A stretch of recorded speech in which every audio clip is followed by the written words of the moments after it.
செயற்கை நுண்ணறிவு எந்தெந்த வேலைகளை பாதிக்கும் என்பது குறித்து ஆந்த்ரோபிக் நிறுவனம் வெளியிட்டுள்ள ஆய்வறிக்கை கவனம் பெற்றுள்ளது.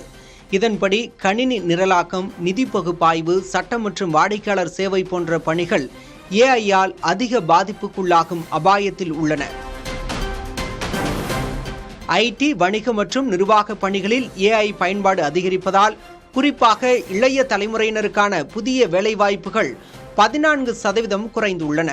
கல்வி தகுதியை பொறுத்தவரை குறைந்த கல்வி தகுதி கொண்டவர்களை விட அதிக கல்வி தகுதி கொண்டவர்கள் 4 மடங்கு அதிக அபாயத்தில் உள்ளனர்.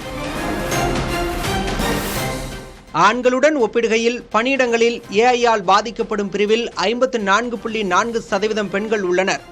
வயது அடிப்படையில் சராசரியாக 43 வயதுக்கு மேற்பட்ட பணியாளர்கள் அதிக ஆபத்தில் உள்ளனர்.